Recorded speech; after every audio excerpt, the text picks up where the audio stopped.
Welcome to part 2 of this repainting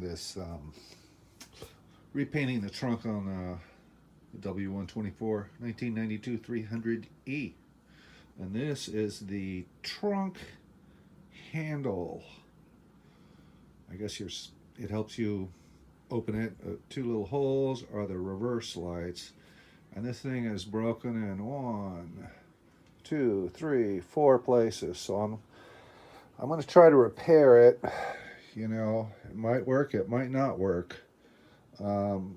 These run on eBay. It's 2021. I checked prices. They're anywhere between $150 and $187 for a used one, and a new one is anywhere from $200 to $300, which is crazy. It's just a piece of plastic. So what I'm going to do, this is my plan. There's a kind of a chamber right in here that's open. It goes all the way. It stops right about here where these lines are. So there's an open spot here, open spot in between this, and in between this. And so I have this rod inserted, and it's plastic, bendable. I forgot where I got it. It's just a black plastic rod, probably a hobby shop maybe. And I'm just going to re-glue all this with some JB weld. I got more coming.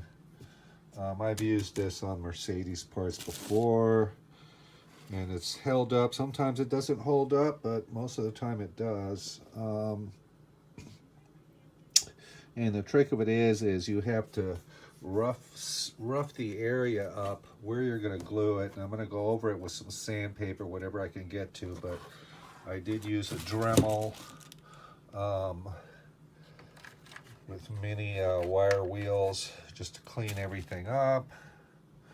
All right, so these holes right here, that these pins were glued into, and you can see they've had some kind of glue on there, probably epoxy, and they go right in here like this. I cleaned all those holes out with one of these. All the surfaces that I'm going to glue, I went over it with this. I went over every threaded part like this with one of these. All right. The nuts are that go on here are kind of those. I don't know what you call them, but they have some kind of a plastic insert inside of them, so I guess they're self-tightening or something, or they keeps them from coming loose. So I don't want these to be too tight. They were pretty rusty and stuff. So if I glue these in here, I don't want it to be tightening and all of a sudden the whole damn thing breaks. But anyways, that's about it for now. It's just gonna be all glued together, set overnight.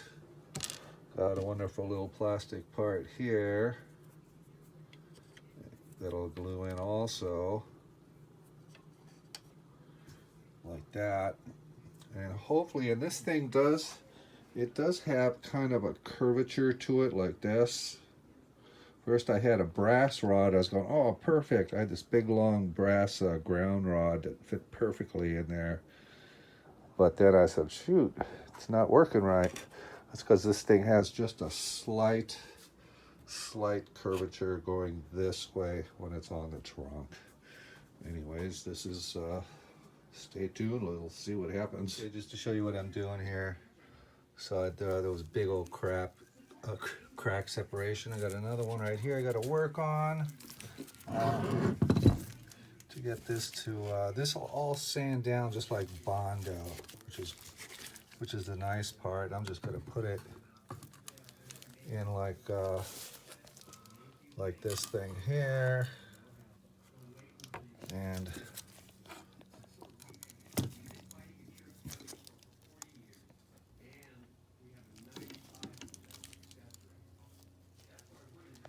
just clamp it in there.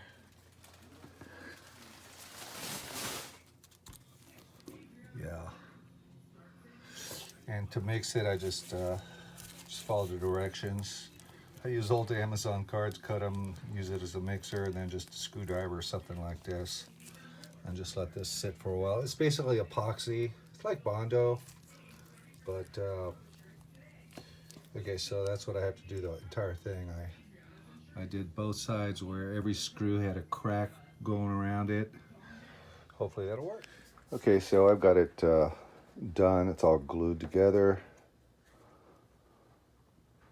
It's looking pretty good. This is the underneath.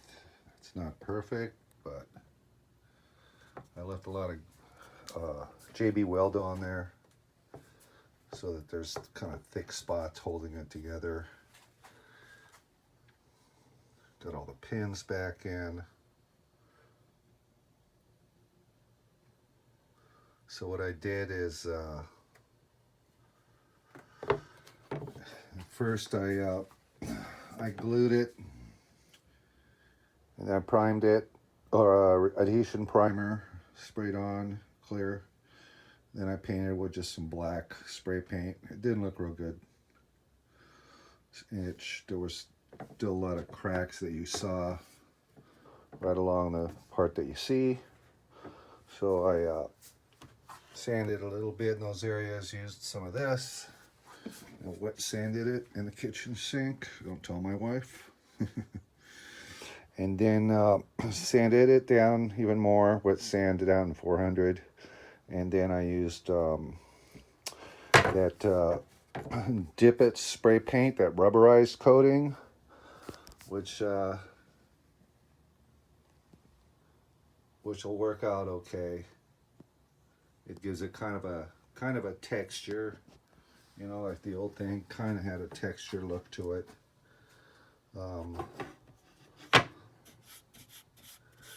The only thing about this rubberized Dip It coating is it can be peeled off. People paint their rims and things with it, but it holds up, you know. But you can always repaint it. But that's the only thing, and I don't really even, you know, when I wash the car, I don't even really deal with this thing too much at all. But you would just have to be careful not to scrape it or something like that. But hey, I just saved the kid probably over $100, and that's good to go. I'm still working on it, sanding it. So I got this all sanded down, actually to 600 grit. I decided to take the taillights off. There was a previous repair, kind of crummy. I need to sand all that down and fix it. Right here, there's a little bit of rust. Right here, I need to sand down there. So I'll just paint it up to here on each side. I don't need to paint the whole car, but it would be fun. Actually, the paint's not, I mean, it's not the best, but you know, you got stuff like this, and you know, I buffed and polished this whole car. It's got pretty good, it's not bad, you know. It's not bad for 30 years old. If you'd ever keep it clean. See in the door here, and then you've got like clear coat that peeled off before I even got it. There's a little more clear coat coming off right here. I'm not even going to deal with that. I just want to get the trunk because it was just nasty, so I can take all this off here. Pretty easy. Time to sand this mirror down. Well, that was fun. So I got everything sanded down, ready for primer. This has been sanded down. Bad spots been fixed up. The trunk has been vacuumed and blown out with compressed air, along with all the nooks and crannies. So now it's just time to tape it off. Hopefully I could prime it today, but I don't know. And I got it all taped off. Taped off. Put a car cover on the front. Tied it down. I have this all taped off, so I'll just be spraying this in the trunk, Well, the seal's taped off down here. I'm ready for some primer. Yeah, I got some primer on it. About 2 coats on it so far. Epoxy primer. Got those things primed. That little gun of mine is kind of a piece of crap, but it works. But it's getting plugged up on me. I tried it out with air first. It worked okay. I just forgot the settings, of which there's 3 different settings. There's air volume, amount of paint it lets through, and the pattern, like the pattern fan. Or anyways, I'll put one last coat on it, and then I'm done for the night. Sand it tomorrow, and then hopefully paint it the next day. But see, it's like windy, breezy, you know. It's breezy. You really can't paint when it's like this, so it'll have to be day after tomorrow, early in the morning, when there's no wind. And I'm going to put an easy up so that this tree that loves to drop leaves won't screw the paint up. Well, I got everything ready, but see how nice and blue the sky is there? And it's all cloudy and it's nasty. There's a fire somewhere. I smell it. So, yeah. So there's a fire. So what does that mean? That means, I don't know. If I paint tomorrow, that's everything's ready. Gotta easy up. I don't want ashes to land in the paint. I tell you, man, try everything you can. But I got it down to 600. Nice and baby smooth. I'll go over it with a tack cloth. A bunch of cleaning stuff. Well, we're done. Not perfect, that's for sure.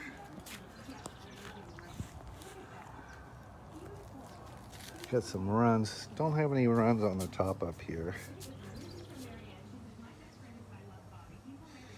Down here, this part is covered up down here. You can see fucking runs. Down there. This part right here. We're gonna have to color sand it down. For some reason it was real nice and flat when I did it, and then I got a big old run here. Mirrors came out pretty decent. Yeah.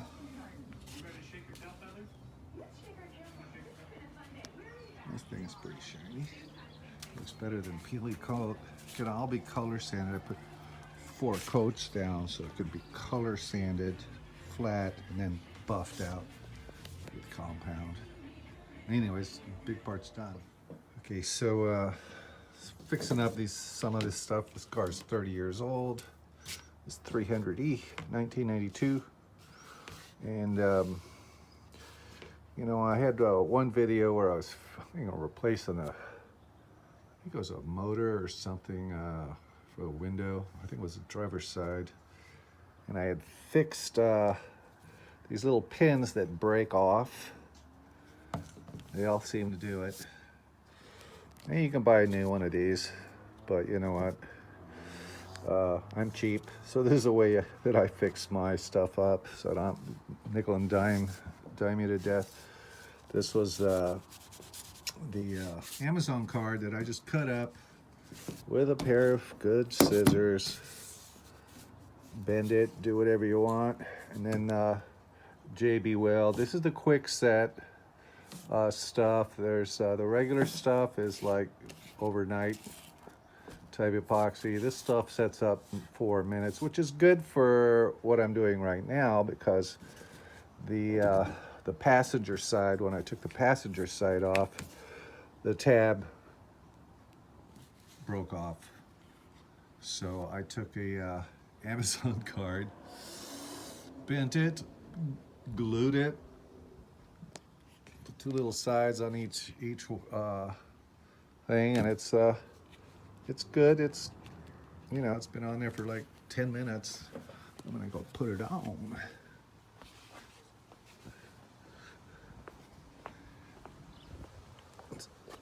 Look at that mirror. It's a little better than before.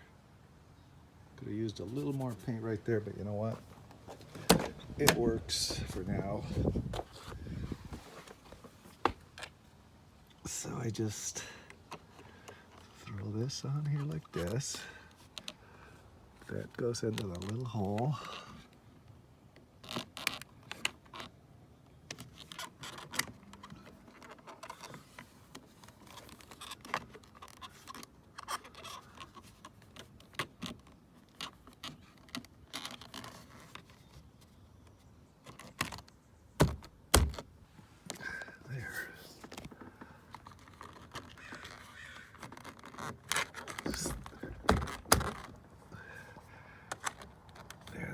It should stay on for a while.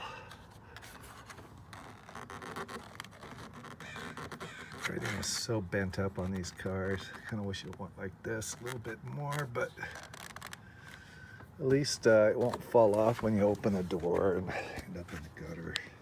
So that one's done.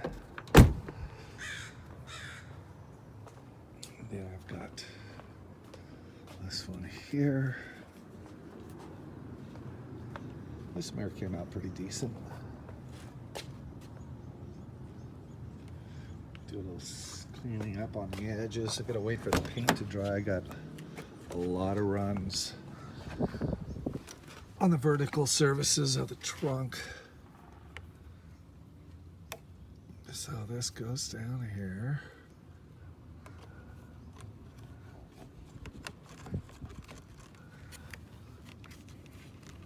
This goes in here. Oh. And then I've got this part. Try to remember how that went.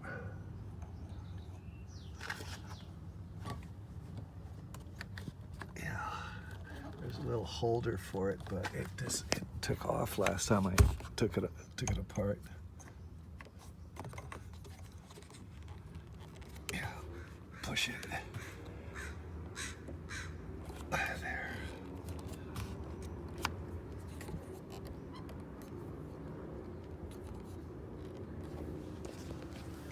I'll see how that works. Yeah. Okay. Passenger side, so I got it to go flush. Just there was a little part right here that needed to go into a slot along with over on this side. Nice. Okay, getting it back together, but I'm working. At least I tested working on the runs, and there are some big ass runs. Check this out. Is that nasty? Yeah. That is so nasty. So what I did is did a little experiment over on this side right here. Got a little missing paint right there. I can touch that up pretty easily. What I did right here with a razor blade is you take a razor blade, brand new straight edge razor blade, and you just run it along like this. In fact, here's the razor blade right here.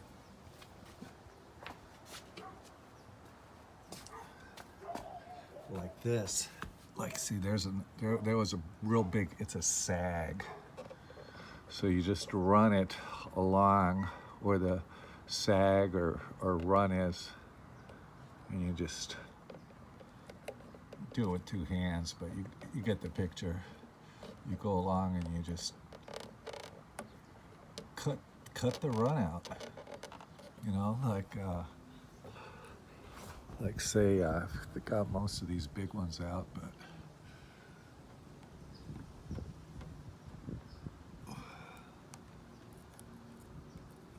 you just cut it out.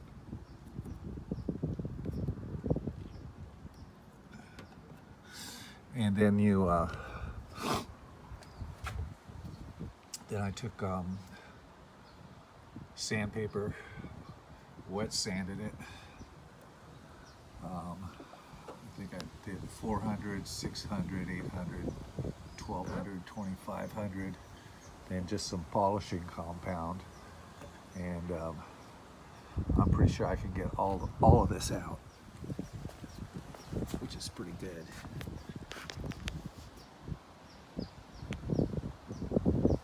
And I just did this just a little bit with the polisher, just my polishing compound. You know, it's like a rubbing compound, but it's polishing also.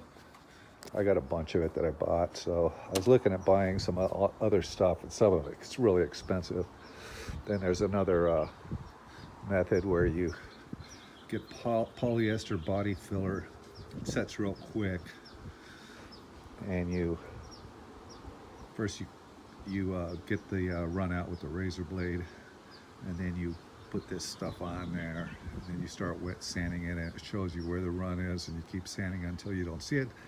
But the stuff is white, car is white, so I don't think I can use that. It'd be hard to see. Now maybe the red glazing putty might work, you know, but this is working, it's working fine for what I want. It's smooth,